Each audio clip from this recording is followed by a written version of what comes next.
기도하겠습니다. 사랑의 아버지 하나님, 로마서 말씀이 심오한 진리를 저희들에게 조목조목 알려주시고 우리의 잘못이 무엇이며 우리의 잘한 점이 무엇이며 우리에게 어떤 특권이 부여되었는지 알고 그 은혜 가운데 살게 하시려는 하나님의 계획에 감사를 드립니다. 이 시간 말씀을 다시 한번 살필 때 우리에게 은혜의 시간이 될 수 있도록 역사해 주시옵소서. 감사드리오며 예수님 이름으로 기도하옵나이다. 아멘.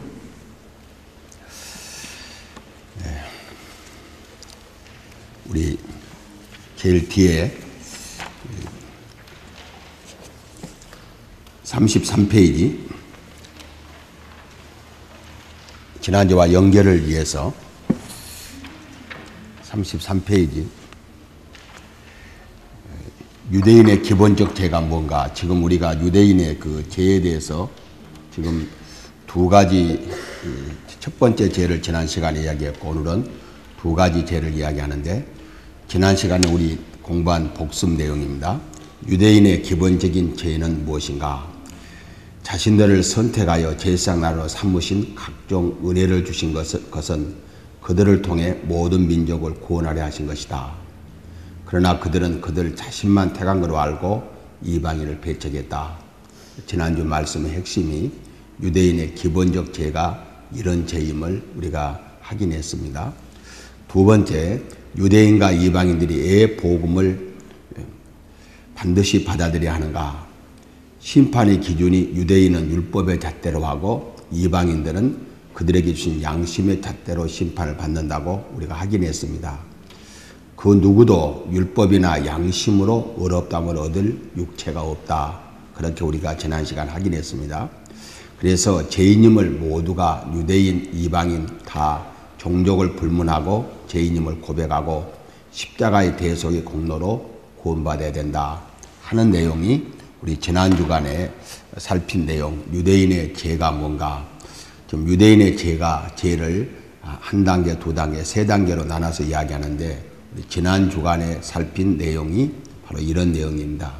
그리고 이제 오늘부터 다시 이제 2페이지로 넘어와서 유대인의 죄는 무엇인가? 두 번째 내용을 우리가 살펴봅니다. 이제 본문을 읽어가면서 하나하나 살펴보겠습니다. 앞에서 방금 말씀드린 것처럼 하나님께서 아브라함을 택하시면서 이스라엘의 놀라운 은혜를 받게 했다. 출애굽 과정에서 제사장의 나라로 선택하시고 모든 민족을 구원할 모상, 못자리로 이스라엘 사람들을 선택했습니다. 우리가 시골에서 못자리에서 모든 논으로 다 묘목을 심는 것처럼 유대인들은 모든 민족을 구원할 못자리로 하나님께서 먼저 그들을 택했다. 그러나 그들은 자기 민족의 우월성을 믿고 먼저 택했으니까 대단한 것은 사실이지만 우월성을 믿고 자기 민족만 살아한 것으로 착각했다. 그래서 이방인을 사람 취급하지도 않으므로 그들에게 주어진 사명을 망각했습니다. 이방인을 위해서 그들을 택했는데 그들만 택한 걸로 알고 이방인들을 사람 취급하지 않았다. 오늘 우리는 계속해서 유대인, 이방인 할 때 오늘 우리 교회 안에 들어온 사람, 밖에 있는 사람과 대칭해서 봐도 크게 다름이 없다. 우리를 먼저 부르신 이유는 뭔가? 우리만 구원하시려고 부른 것이 아니라 밖에 있는 사람들을 우리를 통해서 구원하시려고 우리를 먼저 불렀는데 우리만 구원하는 걸 알고 밖에 있는 사람들을 택한 백성으로 보지 않고 사람 취급하지 않으면 유대인들의 오류를 범하는 것이다. 그렇게 볼 수 있죠.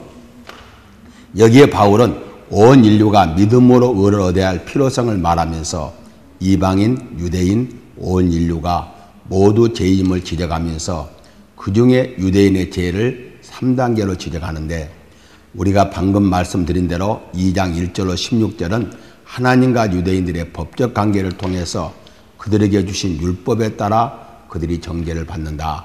그렇게 말씀했고 오늘은 이제 두 내용인데요. 첫 시간에는 하나님께 대한 유대인들의 무책임한 죄를 책망하고 그 다음 이제 두 번째 시간에는 하나님의 사랑을 배반한 유대인의 죄를 지적하고 있다. 그래서 유대인들은 자신들은 어떠한 경우도 멸망받지 않을 사람으로 착각했는데 사실은 그렇지 않다.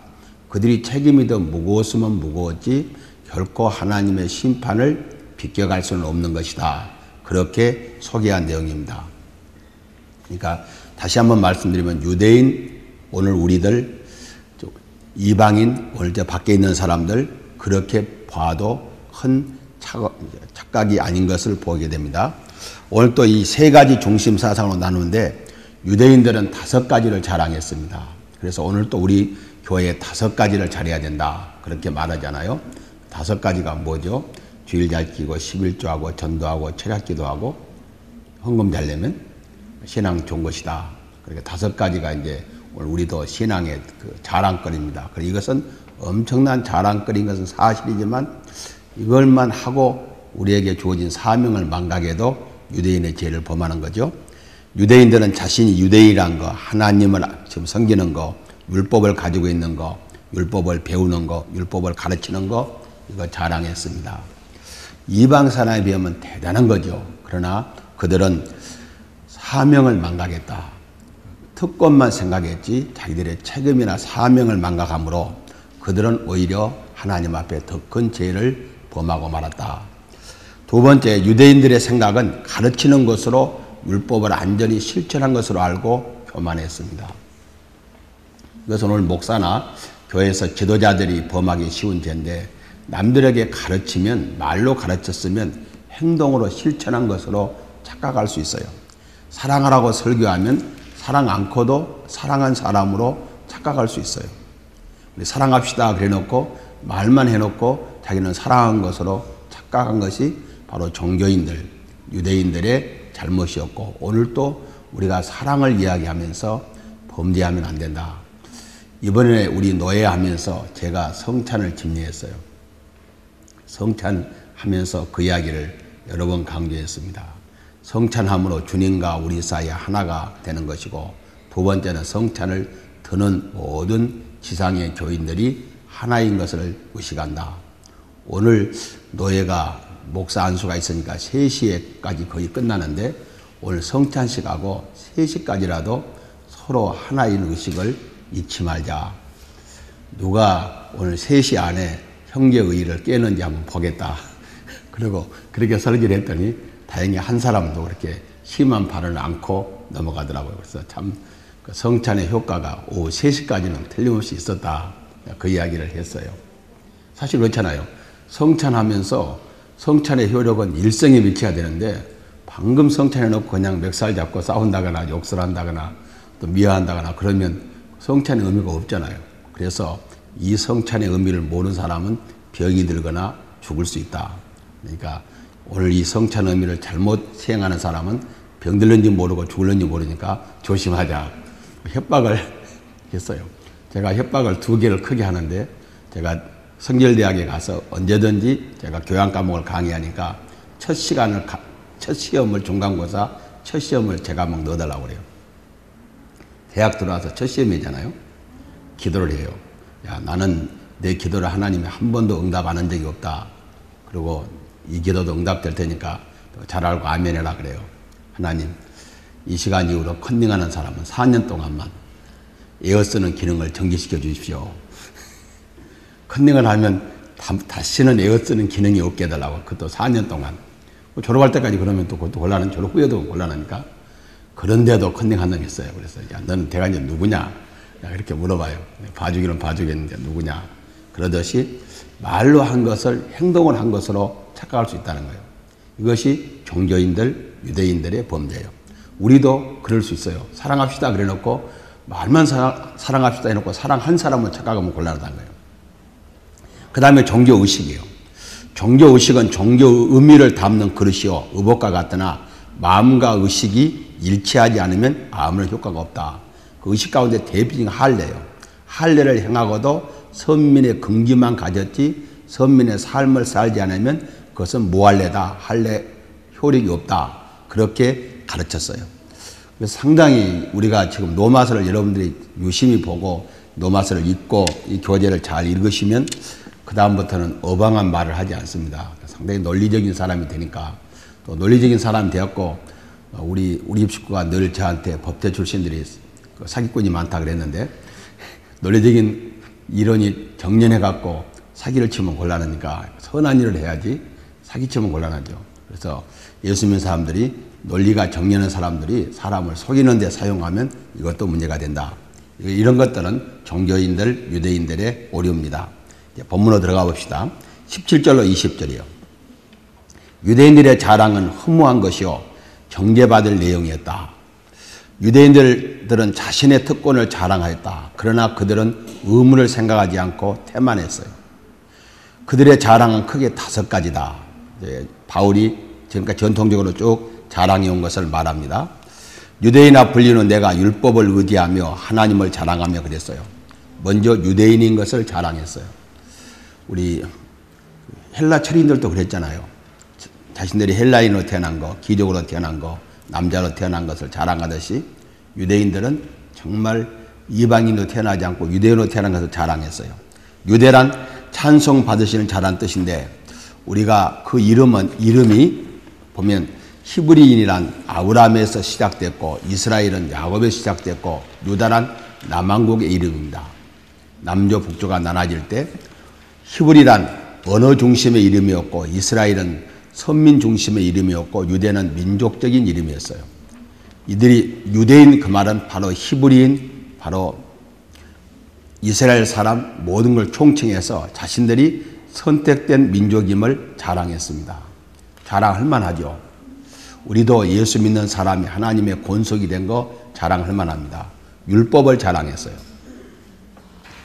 세상의 모든 법들이 다 통치자 중심으로 만들어졌잖아요. 그런데 율법은 하나님이 자신들에게 율법을 준 것은 유대인의 정체성을 이야기해 줬어요. 도덕법의 최고 표현으로 유대인의 정신이며 희망이었어요. 역사 속에서 심각한 고통이 있을지라도 끝까지 참아온 것은 그들에게 율법이 있었기 때문이에요. 그들만 하나님으로부터 율법을 직접 받았다는 거예요. 그러니까 세상의 모든 법은 강자 중심, 통치자 중심인데 하나님이 자신들에게 율법을 줬다는 것은 엄청난 특권을 알았어요. 하나님을 자랑했습니다. 그때나 지금이나 모든 사람들은 다신, 신을 섬기다 보면 모든 신을 여러 개를 섬기잖아요. 다신. 그리고 유대인들은 유일신을 늘 자랑했잖아요. 범신. 신이 아닌 것이 없어요. 산도 신이고 바다도 신이고 나무도 신이고 범신, 미신. 이런 데서 헤어나지 못하는데 유대인 하나님이 유대인만 택하사 자기 백성으로 삼으시고 자기들을 하나님의 백성으로 삼으신 데에 대해서 그리고 하나님이 자신들의 하나님인 것을 자랑했어요. 그러니까 이들은 하나님은 자기의 하나님이지 이방인의 하나님으로는 생각하지 못했다는 거예요. 18절 20절 말씀입니다. 계속해서 이어지는 이야기인데요. 율법의 교훈을 받아 하나님의 뜻을 알고 지극히 선한 것을 분간하며 또한 능히 같지 아니한 점을 분별하라. 명인의 길을 인도하는 자요 어둠에 있는 자요 어둠에 있는 자의 빛이요 율법이 있는 지식과 진리의 모본을 가진 자로서 어리석은 자의 교사요 어린아이의 선생이라고 스스로 믿으니 그랬어요. 이들은 율법의 교훈과 교육을 자랑했습니다. 참 이거야말로 유대인들이요 마음 놓고 자랑할 만한 것이었는데 카테키즘이라는 것이 있는데 유대인들은 우리가 지금 영아부 혹은 유치부를 하듯이 모든 사람이 태어나면 모든 가정에서 그리고 해당에서 유대인들의 기본 교육이 있었어요. 그래서 그 교육을 안 받은 사람이 없어요.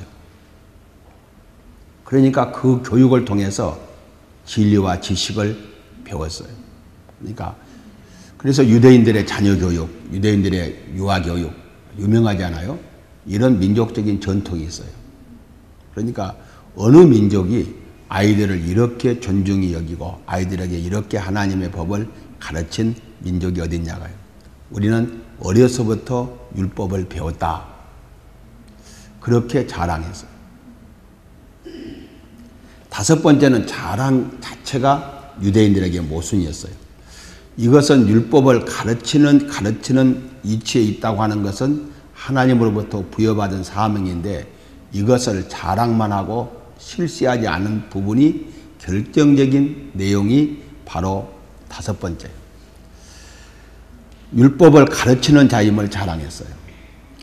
이것이 그러니까 세상 사람들의 어떤 자랑을 보면요, 잘 나가다가 함정이 있잖아요. 어떤 사교나 또 어떤 문제를 일으키는 사람들을 보면 잘 나가다가 중간에 어떤 끝에 문제가 있어요. 유대인들이 자신들의 율법을 가르치는 사람들로 자처했는데 이것을 자랑만 하고 정반대로 살았어요. 이 내용을 우리 몇 가지로 봅니다. 전 국민의 율법을 배우는 긍지 못지않게 전 국민이 율법을 가르치는 자들이다.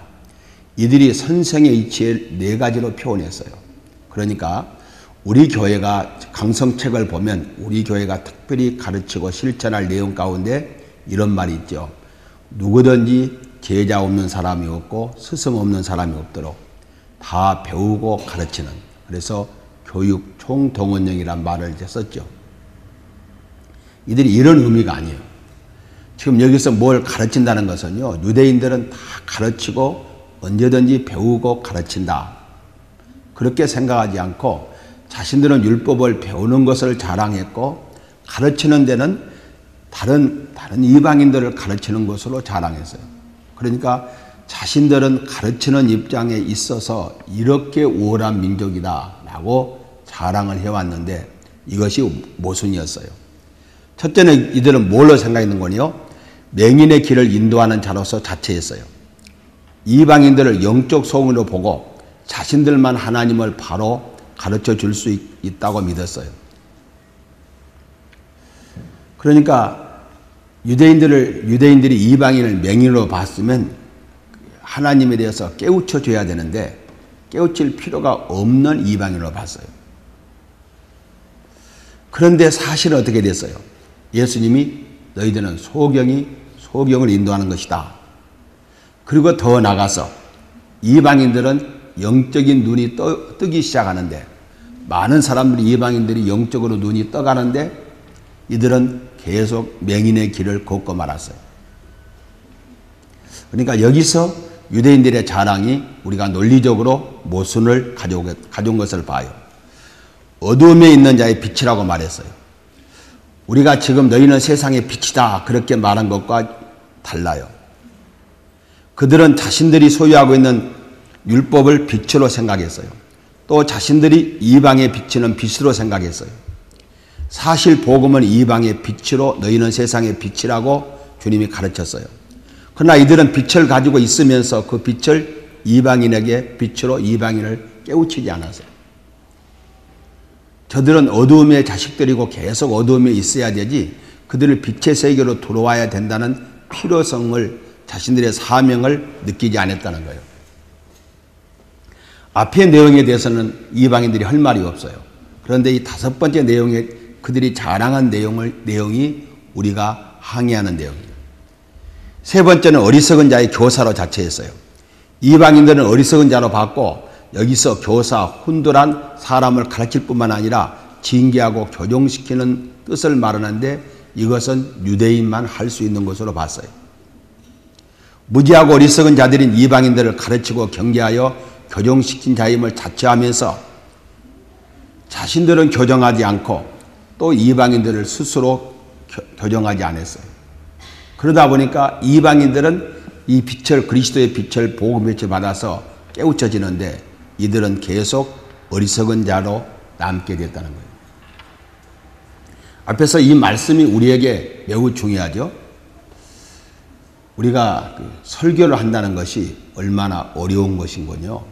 설교를 준비하고 하는 것도 뭐 어렵지만 설교하고 난 다음에 실천해야 되잖아요. 그래서 목사님 사모님이 집에 살지 말고 강단에 살자고 한다는 거예요. 집에서는 그렇게 좋지도 않는데 강단에서만, 그러니까 강단에다 이불 갖고 와서 살자고 한다고 붕해 때 그 말 많이 들었잖아요. 그러니까 설교가 참 어렵기도 하지만 그 설교 자체가 어렵지만 그것을 실천하는 것이 더 어렵죠. 유대인들은 그러지 못했어요. 오늘 유대인들의 오류가 우리에게도 있을 수 있다는 거예요. 세 번째는 어린아이의 선생으로 자처했어요. 어린아이는 아주 작은 아이, 유아를 가르치는데 이방인들은 영적으로 아무 능력이 없는 어린아이요. 유대인들은 그들을 가르치고 보호해야 될 선생으로 자처했어요. 그러나 유대인들은 이방인을 보육하지 않았고 쓸모없는 인간이라고 그들을 버리고 상종하지 않았어요.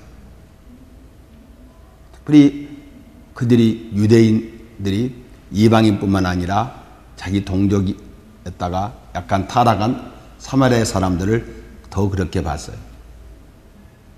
유대인들이 이렇게 우월한 지혜를 가지게 된 것은 하나님의 뜻으로 알고 율법의 교훈을 받아 이방인들이 듣기도 상상치도 못한 하나님의 뜻을 알게 되었다. 그러나 문제는 하나님을 잘못 알게 되었고 하나님의 뜻도 역행하게 됐어요. 그러니까 하나님이 왜 자기들을 선택했는지, 우리가 정말 이 세상에서 부자가 어려운 것은 우리 교인들이 제가 보기에는 이 정도 사는 것이 적당한 것 같아요. 부자의 책임이 커요. 가만히 한번 보세요. 부자들이 하나님이 왜 우리에게 부자로 만드신 거요? 너한테 돈을 줘야 분배가 잘 되겠으니 그래요. 돈을 너한테 주면 분배가 잘 되겠다. 그래서 돈을 주는데 하나님이 나한테 돈을 주면 나에게 잘 쓰라고 준 것으로 알면 곤란해요. 그래서 우리가 우리 교회 사업원 사람들의 그 경영 철학을 전도서 5장 18절로 21절까지 말씀. 수고를 즐기는 거. 사업을 하는 사람들은 직장인보다 훨씬 더 수고롭잖아요. 24시간 일하니까. 늘 마음을 쓰니까. 그런데 그 수고를 팔자타령으로 생각하고 원망하지 않고 수고를 즐기는 거예요. 하나님이 그것을 선하고 아름답게 평가했어요. 그리고 그 일은 내게 주신 하나님의 분복이다.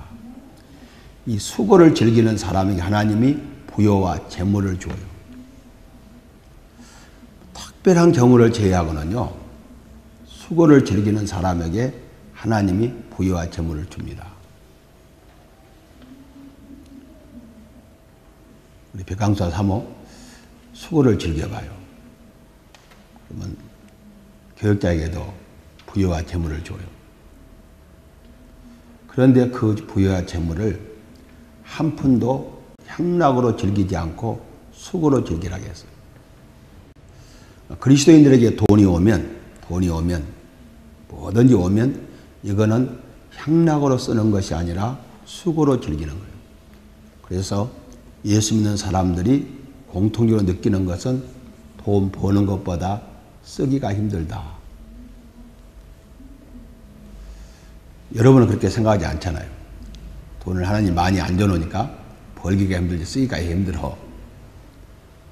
그런데 돈이 일정 한계를 벗어나면 돈 버는 것은요, 그냥 가속도가 붙어요. 돈이 돈 번다잖아요. 돈을 벌기 시작하면 돈이 가속도가 붙는데 돈 쓰기가 더 어려워요.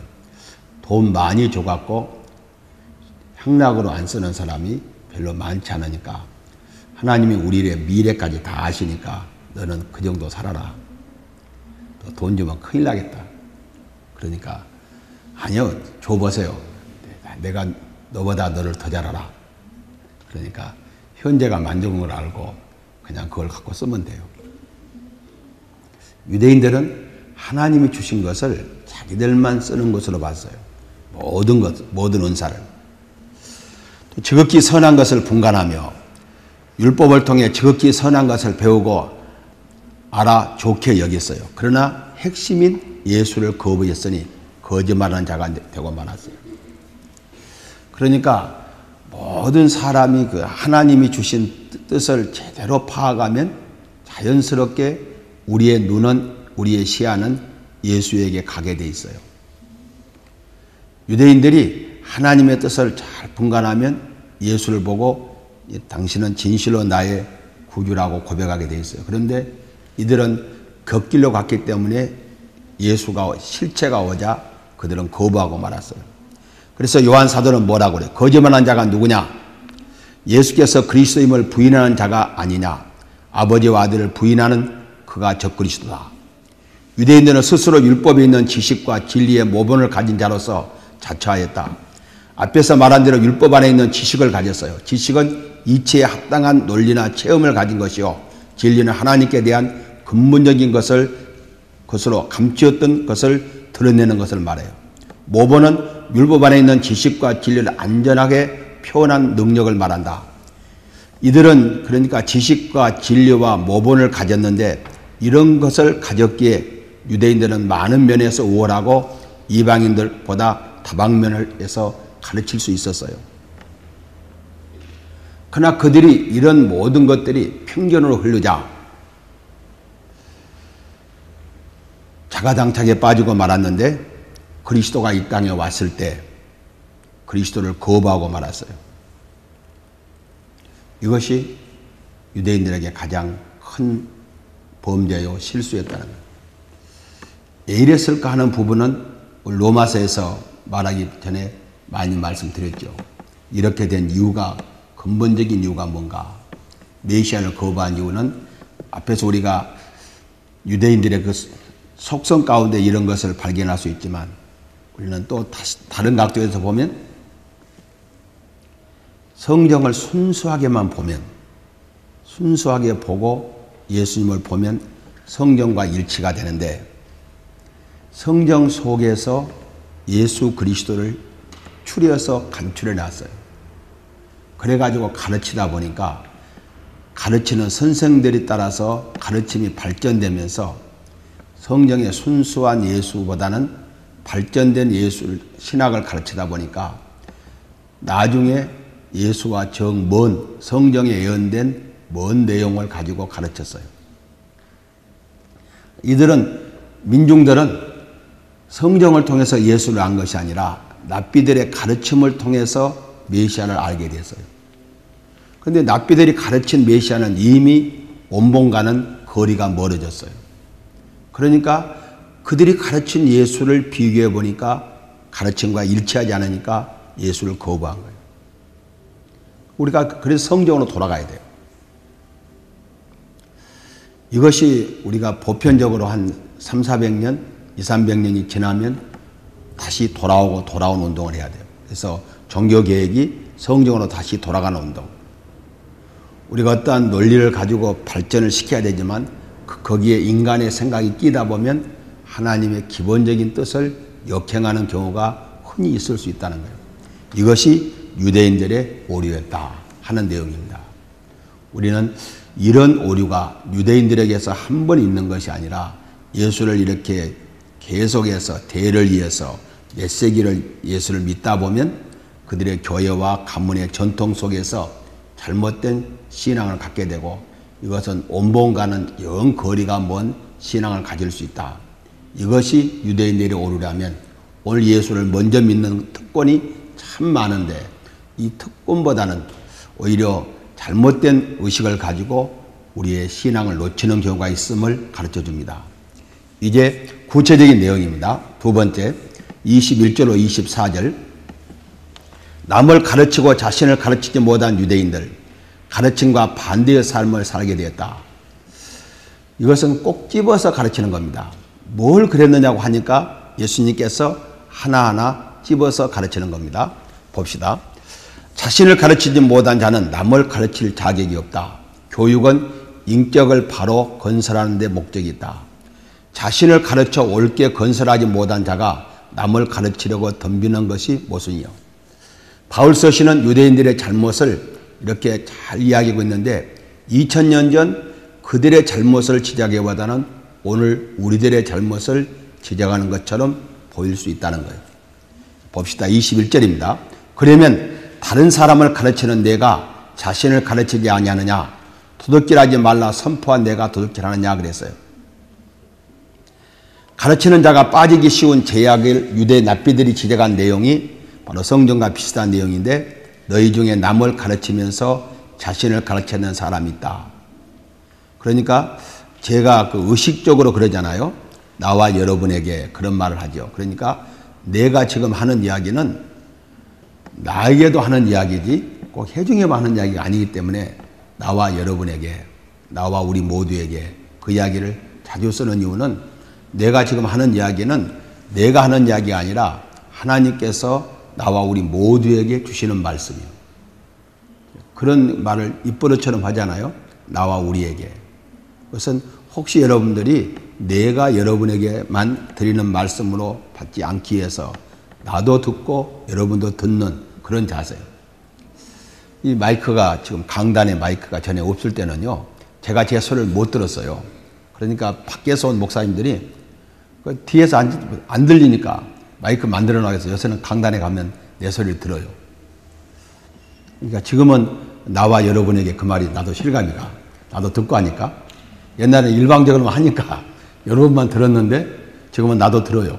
그러니까 이런 면에서 남을 가르칠 때 자신도 함께 가르쳐야지 나는 다 잘 됐으니까 여러분만 잘하십시오. 그런 이야기는 우리 기독교 선생들의 입장이 아니라는 거예요. 구역 예배 때도 그렇고 목사가 교회 설교 때도 그렇고 내가 지금 여러분에게 이렇게 말씀합니다. 그렇게 본인도 그렇게 생각해서 안 되고 듣는 사람도 하나님이 우리에게 저분의 입을 통해서 말씀하신다. 그렇게 드려야 되겠죠? 그리고 이제 그 구체적인 주님이 지적하신 내용이요. 어찌하여 형제 눈 속에 있는 티는 보고 내 눈 속에 있는 들보는 깨닫지 못하느냐. 예식하는 자여 내 눈 속에서 들보를 빼라. 그 후에야 밝히 보고 형제의 눈 속에서 티를 빼리라 그랬어요. 주님도 도둑질하지 말라 가르친 너희가 도둑질하고 있다고 지적했습니다.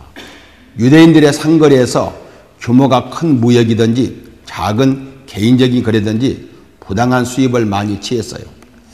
장사 그러면 유대인과 중국 사람들이 장사는 잘하잖아요. 그리고 한국 사람들은 뭘 잘해요? 어제도 말씀드린 것처럼 한국 사람이 가는 곳에 가게가 는 것이 아니라 교회가 늘어요. 한국 사람만 가면 교회가 생겨요. 미국의 조그마한 도시만 가도요. 우리나라 도시에 있는 교회 수가 비슷하게 많잖아요. 한인교회가. 그러니까 한국 사람이 가는 곳에 이제 교회가 생겨서 사실은 신약의 유대인 역할을 우리가 지금 하고 있어요. 그러니까 유대인들에 대한 지적을 우리가 귀담아 들을 필요도 여러 가지로 있죠. 기독교인 중에서 나라가 개발될 때 개발 정보를 빼내서 부자가 된 사람들이 없지 않다는 거예요. 그 이유는 뭔 거요? 한국의 개국초예요. 대한민국 개국초에 왜 기독교인들이 앞장섰느냐? 우리나라 유교나 다른 종교 사람들이 눈을 못 뜰 때 선교사들이 한국에 들어왔잖아요. 그래서 선교사들이 복음을 전해주고 그들을 민족 지도자로 삼고 이승만 대통령을 중심으로 유학을 보냈어요. 또 그 후손들이 와서 사실은 건국을 기초를 닦았어요. 그러니까 우리 건국 초기에 자유당 때나 민주당 때 공화당 초기만 해도 예수 믿는 사람들이 요직을 많이 차지했습니다. 교회 구역 예배 때, 교회 기간 모였을 때 정보를 흘려줘요. 강남 말죽거리 어떻게 된다. 그러면 사가지고 돈도 많이 벌었잖아요. 나중에 알고 난 다음에 도둑놈들하고 욕을 많이 했지. 그러니까 그런 것도 있을 수 있어요. 그런 것들을 지금 책망하는 거예요. 간음하지 말라는 내가 간음하느냐. 간음 이방 세계에서 공인된 죄악이에요. 일부 다처 제도를 비롯해서 널리 자행된 죄입니다. 사실 축첩을 기독교가 와서 많이 방해했잖아요. 그래서 우리 초기에 그 이야기 드렸죠. 초기에 우리 기독교인들이 첩을 갖다가 예수 믿고 난 다음에 논밭을 떼어줘서 보내고 번처이가 돌아왔고 양조하던 사람들이 폐업하고 교회로 들어왔다. 이것이 죄라고 느껴진 것은 청산하고 돌아왔는데 요새는 죄라고 느껴져도 수지만 맞으면 그냥 하도록 하잖아요. 어느 교회 직분을 말하면 곤란하고 서울의 장로님이 말 안 되고 말했네. 부천에다가 술집을 차렸어. 그리고 수금에다가 주일날 11조 하는 거예요. 목사학을 알고도 11조를 받았어. 같이 망하죠. 못하게 11조를 못하게 하지. 거기서 온 놈들은 어떻게 11조 하냐고. 못하게 하고 폐업시켜야 되는데 묵인해줬어요. 그런 것들이 우리 속에 있을 수 있다는 거예요. 도둑질하지 말라, 범죄하지 말라 해놓고 유리한 범죄는 그냥 실천했다는 거예요. 우상을 가정히 여기는 내가 신전의 물건을 도둑질하느냐.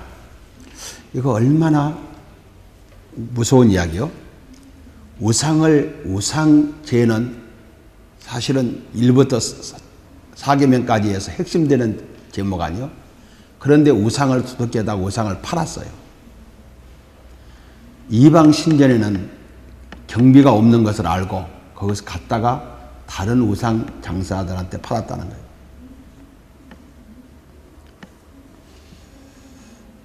우리 교회 누구라고 말하면 곤란하고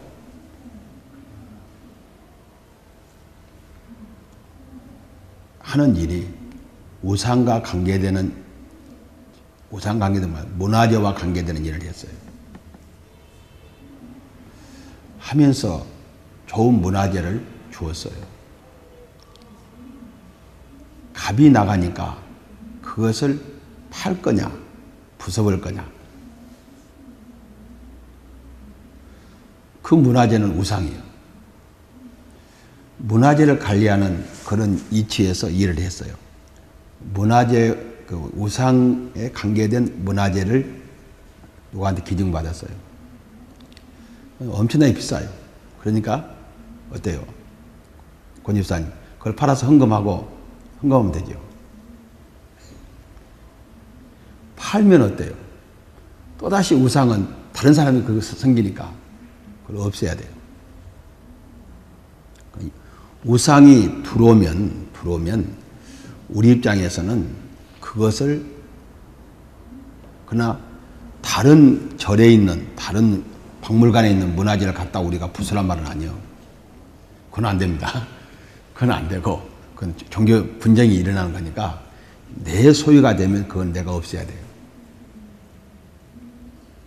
그런데 그걸 또 팔아. 또 넘겨서 팔아.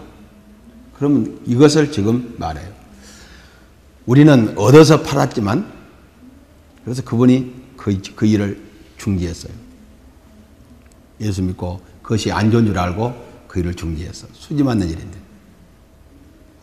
근데 이때 유대인들은요, 신전의 물건을 도둑질에다가 갖다 팔았어요. 2중, 3중으로 나쁜 죄를 지었다는 거예요. 이런 것들이 흔히 있어요. 이런 류의 종류의 범죄가 종교인들에게 흔히 있다는 거예요. 율법을 자랑하는 내가 율법을 범함으로 하나님을 욕되게 해요. 그러니까 그 중에서 우리 현실적으로 말하면 하나님을 사랑이다. 사랑의 종교에서 예수 안 믿는 사람들이 그런 얘기 하잖아요. 예수 안 믿는 사람들은 싸우고도 가서 한잔하면 풀어지는데 예수 믿는 사람들은 그렇게 못 푸니까 계속 그걸 갖고 있다. 그런 이야기예요. 그래서 예수 믿는 사람들은 융통성이 없느니 남을 용서하지 못하느니 그런 말을 많이 들음으로 욕된다는 거예요. 그래서 우리를 바울은 디모데나 디도에게 뭐라고 그랬어요? 우리를 악하다는 사람들이 와서 보니까 사실이 아닌 거. 그래서 오히려 우리를 악하다고 말한 사람들이 부끄러움을 당하게 하라. 우리를 악선이랬던 사람들이 들어와 보니까 사실은 그것이 아니다 해야지. 악선이랬던 사람들이 와서 들어와 보니까 소문보다 더 나쁜 놈들이다. 그러면 곤란하다는 이야기예요. 유대인들이 그랬다는 거예요. 나쁜 놈인 줄 알고 들어와 보니까 야, 밖에 드는 소문보다는 더 나쁜 사람들이었다. 그런데 바울은 나쁘다고 소문을 들어서 와서 확인해 보니까 사실이 아니었다. 그래서 나쁘다고 자기가 말한 것만큼은 부끄러움을 당케 하라는 것이 바울의 교훈이었어요. 24절 봅니다.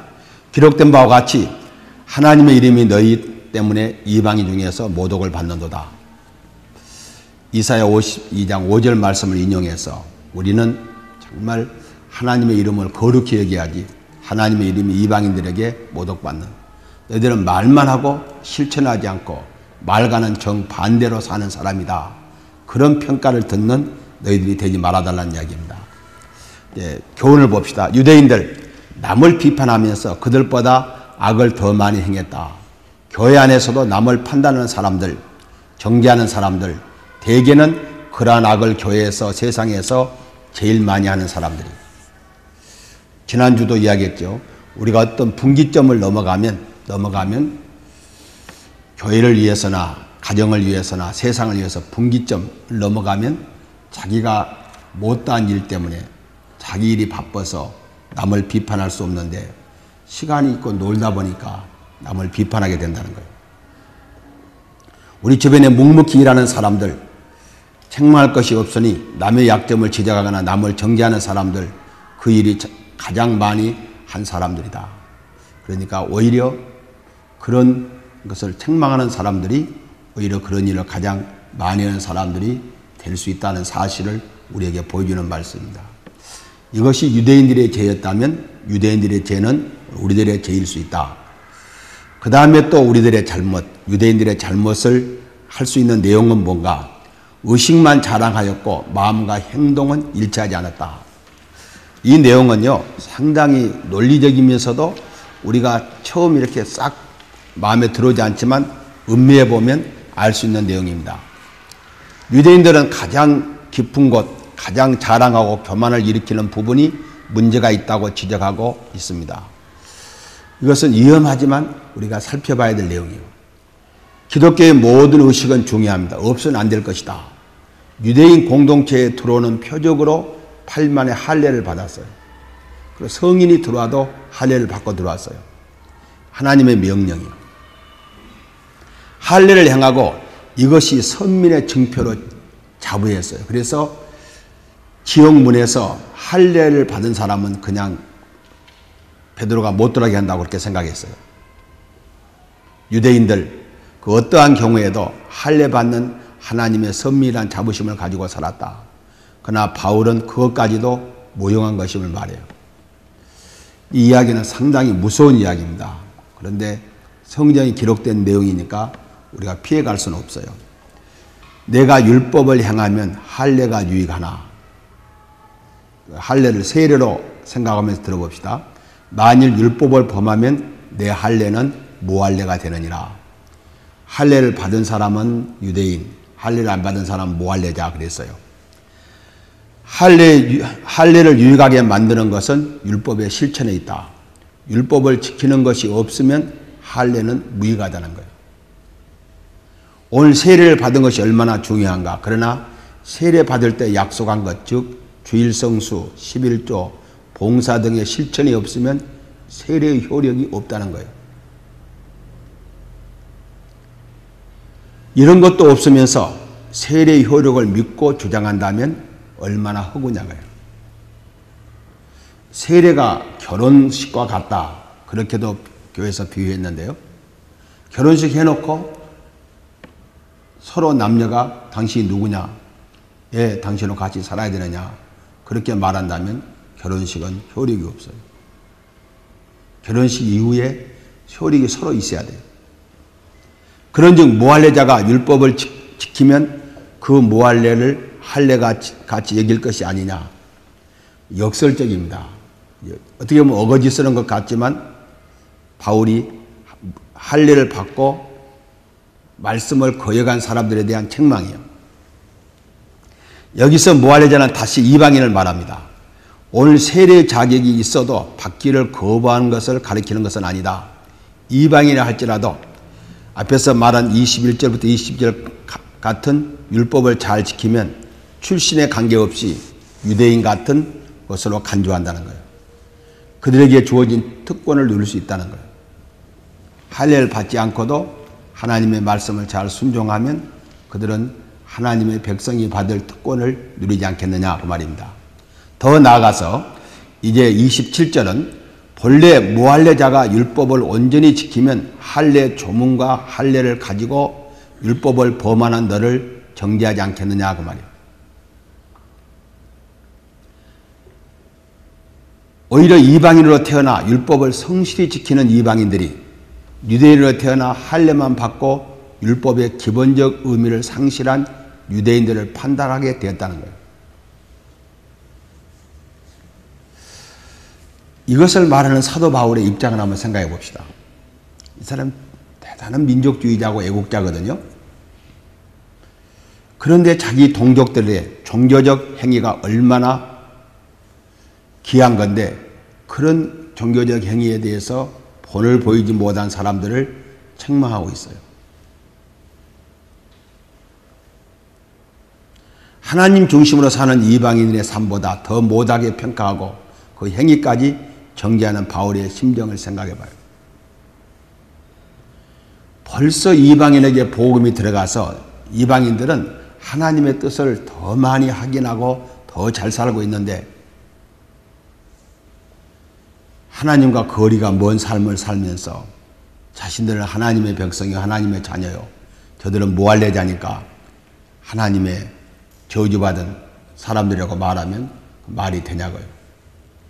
그 말입니다. 그들의 종교 행위를 무용한 것으로 본다고 해서 그것을 행하지 않겠다고 한다면 그들에게는 이제 선민의 흔적까지도 없어진다는 거예요. 이야기를 할 수밖에 없는 상황입니다. 오늘 예식적인 교인들을 책망하면서 나는 그러니까 교회 안 나가. 나는 그러니까 예배 못 드리겠어. 그렇게 말한다면 어때요? 이제는 당신에게는 하나님의 하자도 없는 흔적도 없는 사람이 됐다. 그래도 저들은 흔적이라도 있어서 언젠가 돌아올 수 있는데 그것까지도 버려버린다면 이제는 희망이 없는 사람으로 우리가 간주할 수밖에 없다. 그러니까 잘못한 사람이 회개하는 것은 좋은데 잘못한 사람 때문에 나는 안 해.